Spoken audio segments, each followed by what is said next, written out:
Bismillahirrahmanirrahim. Assalamualaikum warahmatullahi wabarakatuh. Alhamdulillah wa syukrillah wa salatu wassalamu ala rasulillah Sayyidina Muhammad bin Abdullah wa ala alihi wa sahbihi wa mawalah amma ba'd.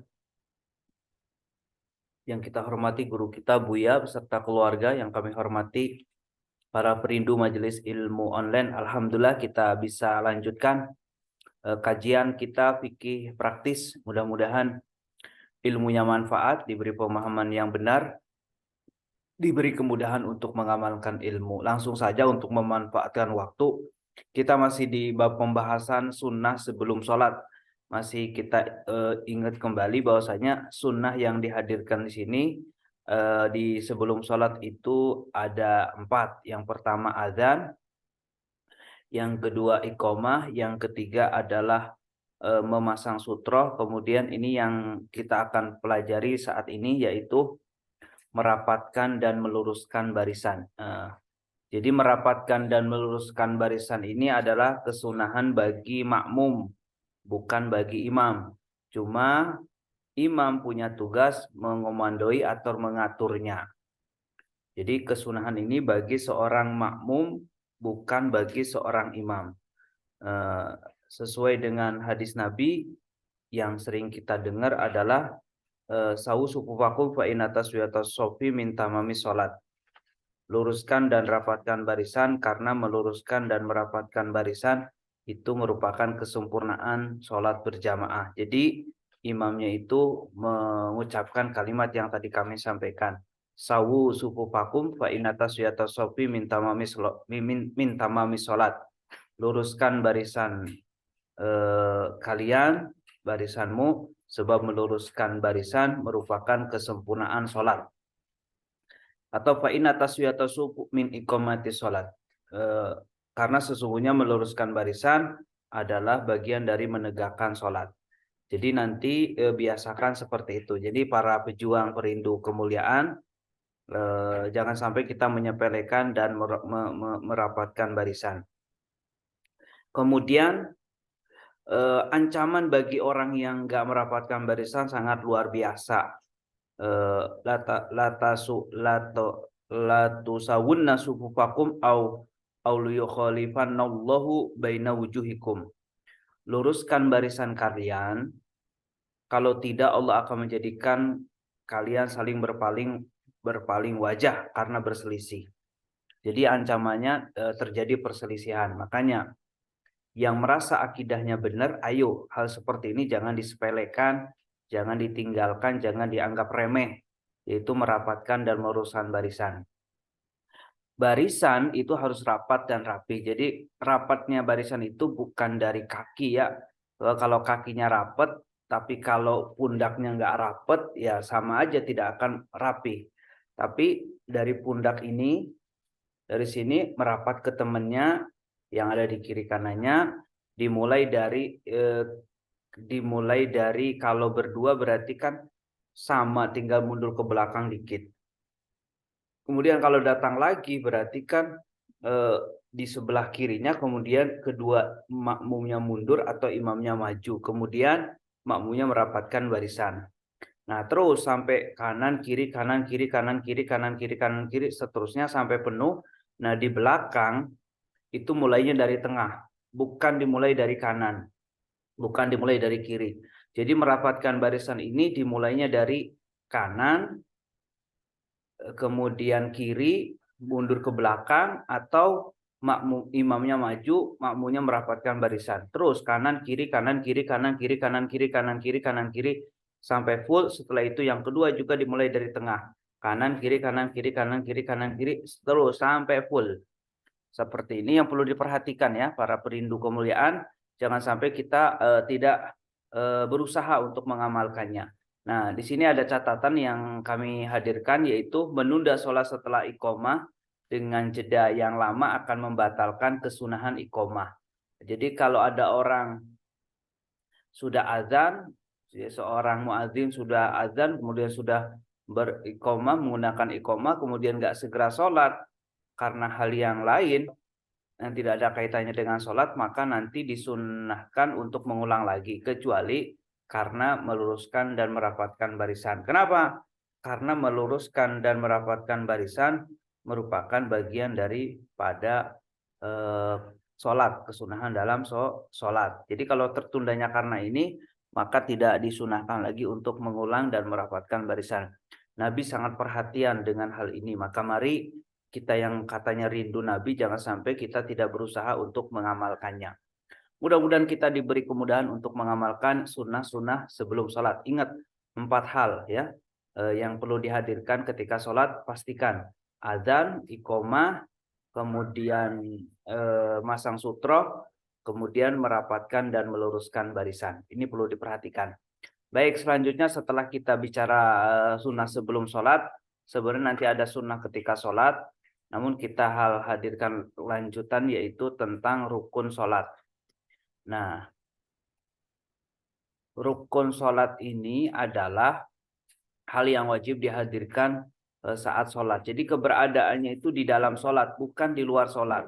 Kalau keberadaannya di luar sholat, itu namanya syarat sholat. Tapi ini adalah keberadaannya itu wajib dihadirkan saat dia melaksanakan sholat. Apa saja rukun sholat? Rukun sholat ini ada pembagiannya. Yang pertama rukun kolbi, yang kedua rukun qauli, yang ketiga rukun fi'li. Jadi kalau ditanya rukun sholat ada berapa, jangan sampai kita menghadirkan jawaban yang membingungkan, ada 17. Bukan bingung sih sebenarnya. Tapi orang kalau dihadirkan dengan yang banyak, kadang-kadang nggak mau menghafalnya. Lalu gimana? Lalu ya hadirkan saja bahwasanya rukun sholat itu cuma ada 3. Yang pertama rukun kolbi, yang kedua rukun qauli, yang ketiga rukun fi'li. Apa rukun kolbi? Rukun kolbi itu adalah rukun yang harus dihadirkan di dalam hati. Jadi rukun kolbi itu rukun yang harus dihadirkan, sesuatu yang harus dihadirkan, yang wajib dihadirkan di dalam hati. Kemudian yang qauli yaitu sesuatu yang wajib dihadirkan di dalam sholat. Di dalam sholat yaitu sesuatu yang wajib dihadirkannya itu dibaca. Kalau kolbi mah di hati, kalau qauli sesuatu yang wajib dibaca di dalam sholat. Jadi yang wajib dibaca. Kalau kolbi yang wajib dihadirkan di dalam hati, kalau qauli sesuatu yang wajib dibaca di dalam sholat. Kalau fi'li itu sesuatu yang dilakukan dengan anggota tubuh kita. Jadi fi'li mah sesuatu yang harus dilakukan oleh anggota tubuh kita. Rukun kolbi ini ada 1 yaitu niat. Rukun qauli ada 5 yaitu takbiratul ihram. Kemudian baca surat Al-Fatihah. Kemudian baca tasahud akhir. Kemudian baca salawat kepada Nabi Muhammad di tasahud akhir. Kemudian yang selanjutnya adalah yaitu membaca salam. Ada 5. Jadi yang wajib dihadirkan cuma 5. Yang wajib dihadirkan dalam bacaan itu cuma ada 5. Kemudian selebihnya adalah yaitu rukun fi'li, berdiri bagi yang mampu, kemudian ruku, kemudian i'tidal, kemudian sujud, selanjutnya duduk di antara 2 sujud, kemudian duduk di tasahud akhir, kemudian yang selanjutnya adalah tertib. Itu aja sih sebenarnya ya. Nah, ada tambahan yaitu masalah tumak nina, cuma tidak kami hadirkan, yaitu tumak nina ini adalah tumak nina ini di 4 keadaan. Jadi ruku, i'tidal, sujud, duduk di antara 2 sujud. Berarti 1 ditambah 5 berarti kan 6, ditambah 7 13, ditambah 4 sama dengan 17. Jadi intinya mah kembali kepada yang 17 tadi. Ini yang perlu diperhatikan ya. Baik, kita lanjutkan yaitu masalah rukun kolbi. Nah, rukun kolbi ini adalah rukun yang tadi kami sampaikan, adalah rukun yang harus dihadirkan di dalam hati. Jadi sesuatu yang harus dihadirkan di dalam hati. Cuma dalam hal ini kita akan bagi dulu bahwasanya yang namanya sholat itu dibagi menjadi beberapa tingkatan. Yang pertama sholat fardu, yang kedua sholat sunnah, rawatib, yang ketiga adalah yaitu sholat sunnah mutlak. Ini yang perlu diperhatikan. Jadi sholat itu ada 3. Yang pertama sholat fardu, yang kedua sholat sunnah rawatib. Sholat sunnah rawatib ini enggak, kurang catatannya, mohon maaf. Kemudian yang ketiga adalah sholat sunnah mutlak. Kalau sholat fardu, maka yang harus dihadirkan itu ada 3. Yang pertama niat atau bermaksud dengan ucapan usolli. Kemudian yang kedua menyebut ta'yin, menyebutkan nama sholatnya. Yang ketiga adalah fardiyah, menyebutkan kefarduannya. Jadi kalau ada orang sholat zuhur itu cukup menghadirkan di dalam hatinya itu, aku niat sholat fardu zuhur. Nah, jadi kalau sholatnya sendirian, aku sholat fardu zuhur. Nah, udah selesai. Di dalam hati ketika takbiratul ihram, di hati melintaskan aku niat sholat fardu zuhur 3. Aku niat sholat fardu zuhur. Aku niat sholat fardu zuhur. Udah. Nah, kemudian kalau sholat yang punya waktu tertentu seperti qobliyah, witir, hari raya, duha dan lain sebagainya, maka 2 yang harus dihadirkan. Yang pertama niat atau bermaksud, berarti usolli, aku niat sholat. Kemudian yang kedua adalah menyebutkan nama sholatnya, menentukan nama sholatnya. Contohnya usolli qobliyata zuhri, aku niat sholat qobliyah zuhur, seperti itu. Kalau sholat mutlak, maka yang wajib dihadirkan itu ada 1, yaitu niat atau bermaksud sholat, yaitu dengan ucapan usolli, aku sholat. Nah, seperti itu yang perlu dipahami ya. Jadi ini yang perlu dipahami tentang masalah apa namanya itu, niat rukun kolbi, yang masalah muktabir apa namanya itu, al-mu'tabaru fin niat. Jadi yang hal-hal yang harus dihadirkan itu perlu diperhatikan. Karena kadang-kadang orang terjangkit penyakit was-was, ini disebabkan dia itu nggak ngerti mana al-mu'tabaru fin niat. Ini nggak ngertinya. Ini menjadi sebuah permasalahan yang jangan sampai kita masuk. Kemudian sebuah catatan yang perlu dipahami, yaitu masalah mengucapkan niat tidak harus menggunakan bahasa Arab. Akan tetapi dengan menggunakan bahasa apapun diperkenankan yang dipahami. Seperti aku niat sholat fardu zuhur, aku niat sholat qobliyah zuhur, aku niat sholat tahiyatul masjid, aku niat sholat sunnah, itu diperkenankan. Kemudian catatan, mengucapkan niat belum dianggap niat. Karena mengucapkan niat adalah sebelum takbiratul ihram. Jadi adapun niatnya itu wajib dihadirkan saat kita melakukan takbiratul ihram, membaca Allahu Akbar. Jadi mengucapkan niat itu hukumnya sunnah. Mengucapkan niat itu hukumnya sunnah untuk membantu kehusuan hati ketika niat.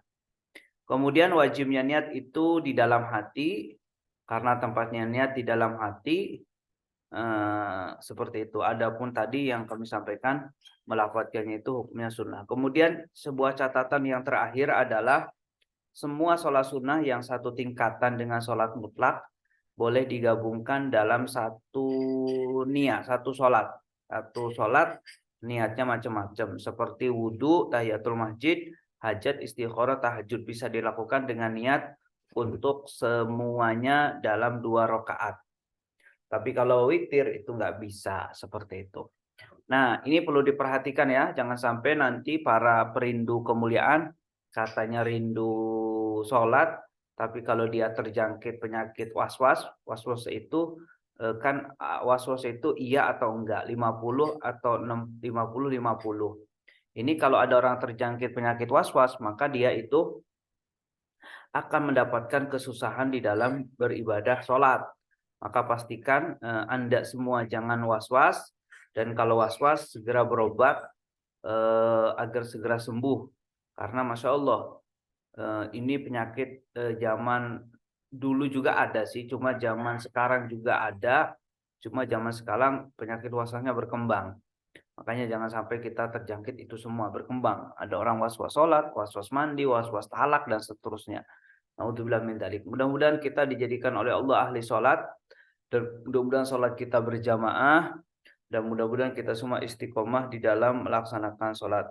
Ini saja yang bisa kami hadirkan. Mohon maaf dan mohon doa selalu. Wassalamualaikum warahmatullahi wabarakatuh.